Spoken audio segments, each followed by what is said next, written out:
ring was gone before she even noticed the cold on her finger. That's the part that gets me even now, the way absence announces itself in the body before the mind can put a name to it.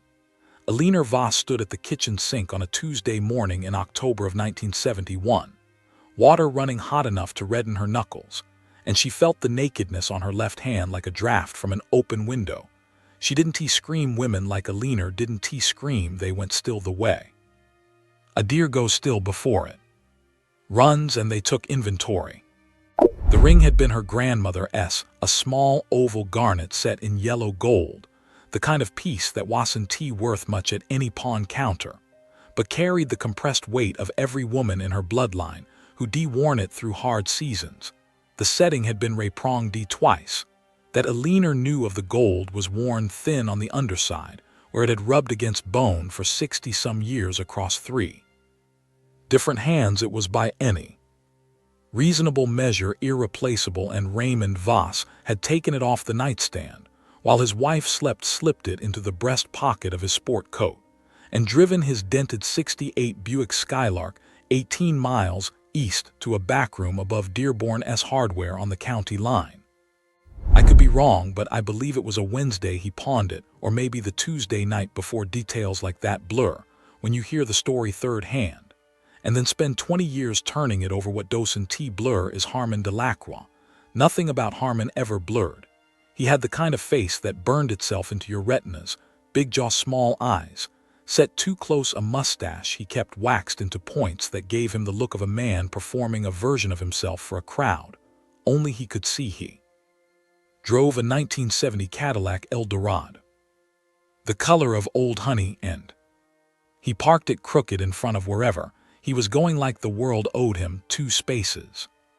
Harmon ran the game above Dearborn's had for 4 years. Sheriff Miller knew about it, which meant the county knew about it, which meant it existed in that particular American limbo, where a thing is illegal and also simply a fact of geography, like a sinkhole in a dirt road. You drive around it long enough, you forget it's there until someone falls. Raymond Voss fell in all the way. He sold the garnet ring to Mick Tully at Tully's Pawn and loan for $38. Mick later told Miller he felt wrong about it, said Raymond's hands were shaking, and he had the smell of a man who hadn't decided yet whether to be ashamed. Mick gave him $38 for a ring worth maybe $60 on sentiment, and $0 on anything else. Raymond took the cash, walked 4 blocks to Dearborn's back entrance, climbed the stairs that smelled of linseed oil and old cigarettes, and sat down at Harmon Delacroix's table. By midnight he had lost $62, not just the $38 he borrowed more. That was Harmon's real business. The lending, the cards were just theater. Hell, we all knew how that would end, the way the overhead bulb in that room swung on its cord whenever a truck went heavy down the county road outside. I've been told about it so many times I can almost feel the rhythm of it. The way the light would drag shadows across men's faces and make them look like different versions of themselves, guilty and then not sick with it, and then momentarily absolved by darkness. Raymond sat in that swing of light and dark, and understood at some point after the third hand that he had traded his wife's grandmother's ring for the chance to sit in a room that smelled of other men's sweat and watch Harmon Delacroix smile the way cheap diner coffee always tastes like burnt rubber, and regret that how I imagine those rooms tasting, all of them in every county in America. 1971 or otherwise. Alina called the sheriff's office at 8:30 in the morning. She didn't call to report a theft. Technically she called because she had nowhere else to call, and because she knew in the bone-deep way wives know things they rather not exactly where that ring had gone and why. She told the dispatcher her husband had taken her grandmother's ring, and she needed somebody to help her understand what she could do about it. The dispatcher, a woman named Dottie Reese, who had seen 30 years of what this county could produce, wrote it down on her yellow legal pad and walked it straight to Walter Miller's desk without saying a word. Miller read it, folded it once, put it in his shirt pocket. He was 54 years old, built like a man who had once been broader and had compacted rather than diminished with age 2 years in the Pacific 12 years, as a deputy 9 as sheriff. He had a face that seemed to have been left outside in several different kinds of weather, and then brought in and expected to work indoors. He didn't move fast, he didn't need to. He reached for his hat on the hook by the door, settled it low, and walked out to the white Plymouth Fury idling in the lot. He drove with the window down despite the October bite in the air. The AM radio pulled in half a station from 60 miles south, something with a steel guitar drowning in static. And he left it on because silence in a car always made him feel like he was waiting for news. He didn't want the Fury S heater worked fine. But Miller had a preference for cold air when he was thinking. Said it kept the edges sharp. He stopped at Tully S. First. Mick Tully was a small man who wore the same green cardigan every day regardless of season, as if he made a private treaty with routine that exempted him from the variables of weather. He had the ring behind the case already set on a square of black velvet like it was precious, which Miller reflected it was just not in any way Mick could price Raymond. Voss. Miller said, not a question. Mick nodded at the glass case. Came in yesterday afternoon. Offered me 40. I gave him 38. He paused. I should turned him out. Yeah, Miller said you should. He looked at the ring for a moment. The garnet caught the fluorescent light and held it deep red, going almost purple at the center. Don't sell it. Don't move it. I'll be back for it before noon. He left Tully S. and pointed the Fury east on Route 9.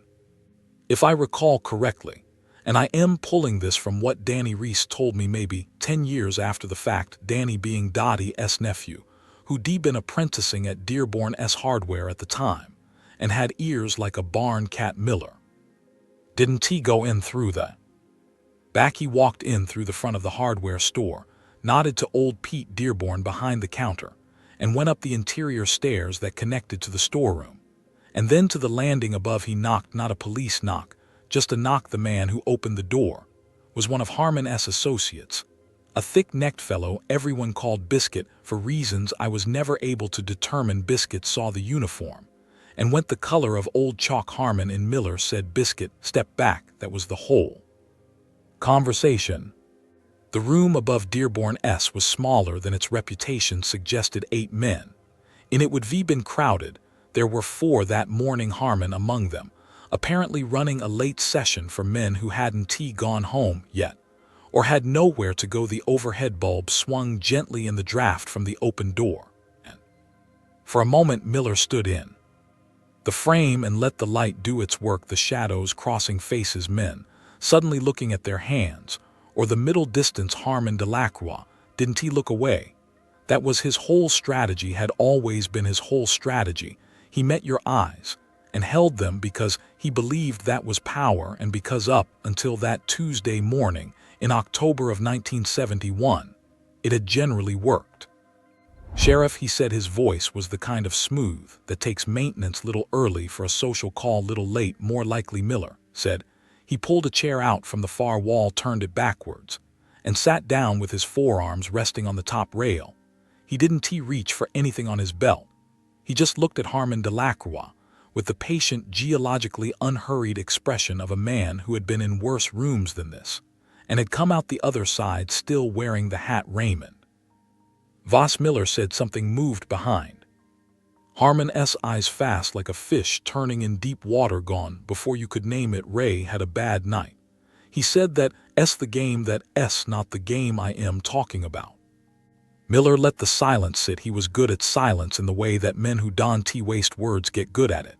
He could make a room fill itself up with implication, and then wait for the other man to drown in it. Oh, you money. Harmon spread his hands, magnanimous. A little, how little? $22. Miller nodded slowly.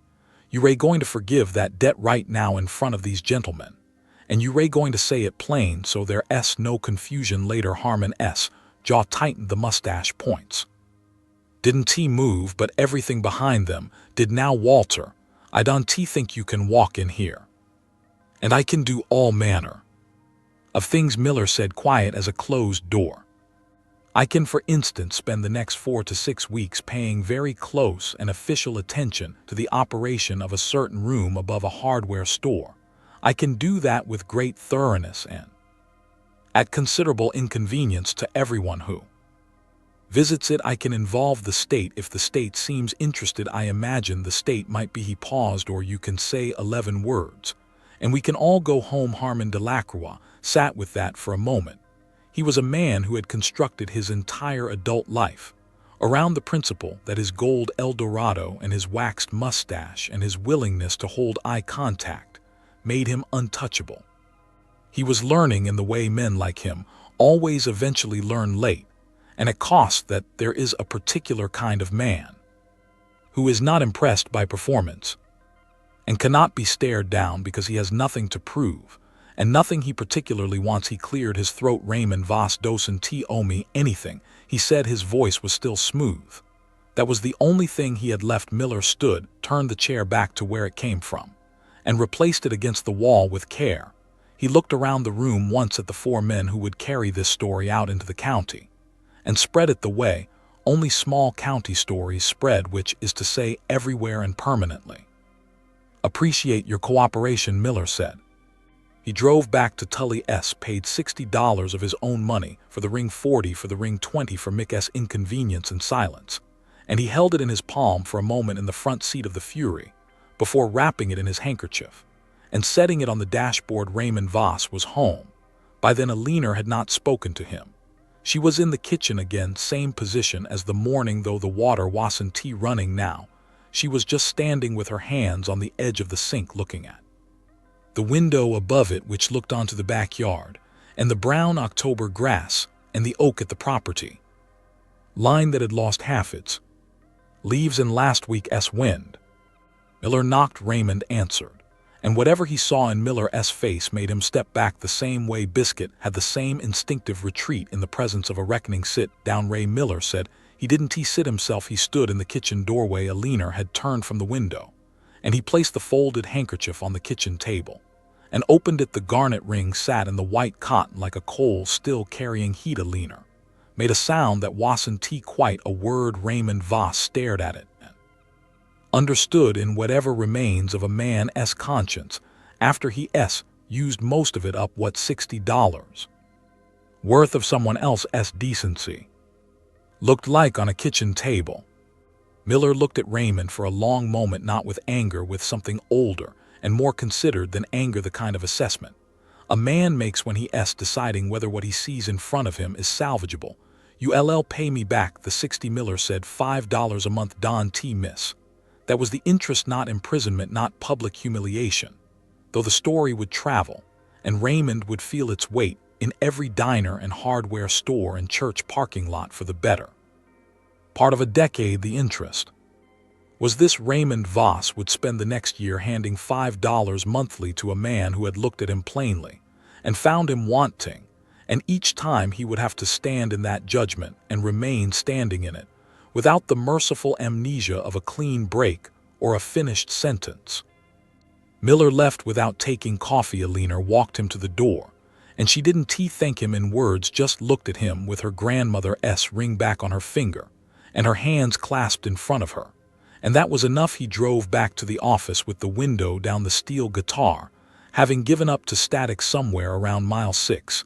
He turned the radio off. The Fury's big engine made its low sound on the county road, steady and unremarkable as a heartbeat, and the bare October trees stood along the shoulder like men waiting for something that had already passed them by. There is an old verse, I want to say it's Proverbs, though I've been wrong about chapter and verse before that.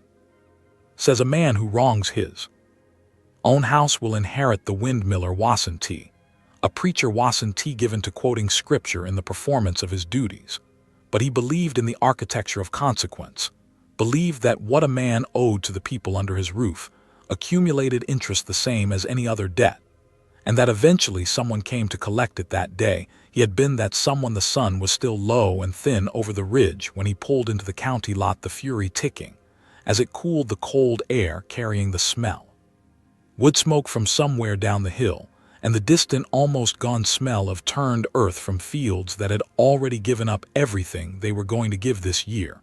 He went inside, hung up his hat, poured coffee that tasted as it always did like burnt rubber and something approaching grace.